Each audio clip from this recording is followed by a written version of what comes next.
मला म्हणते आहे पिंकी ताई की म्हणे तुझ्या आता इकडे सगळीकडे तुझी बदनामी करते, तू केलंय जे नाही केलं ते सगळं सांगते म्हणली आत्तापर्यंत घरी. म्हणजे कुठे इकडे वाकडला म्हणे तुझ्या सगळ्या मैत्रिणींना सांगते की तू कसली घाणेरडी, एखाद्याच्या घराचं वाटोळ करते. माझ्या म्हणजे शशांक सोबत पण कधी लॉयल नव्हतीस तू, असं तसं म्हणे तू फालतू आहे, तू घाणेरडी आहे.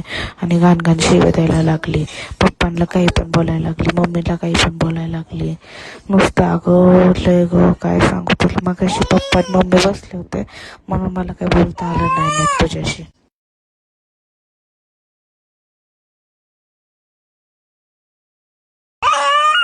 दाजी बघत होते मला मारताना आणि त्यानंतर त्यांनी पण माझ्यावर हात उचलला आणि हे त्यांनाही खरं वाटलेलं आहे.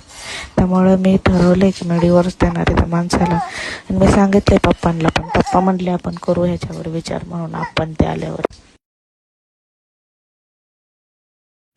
माझा नवरा, मला एवढं शॉक वाटतंय, एवढं आश्चर्य वाटतंय की माझा नवराच माझा कधी नाही झाला.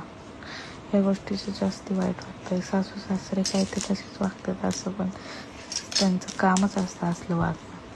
पण ज्याच्यामुळे मी त्या घरात गेले ना, लय चुकलं आहे माझं. मी सगळ्यांना विरोध करून लग्न केलं ना, तिथं चूक झाली माझी.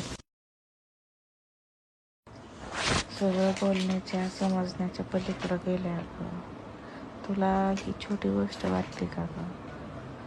हे ना मीही माझ्या आयुष्यात कधी इमॅजिन पण नव्हतं केलं. आणि ती इतकी घाण बोलली आहे ना, मला शिव्या शाप दिले का अक्षरशः त्या माणसाने.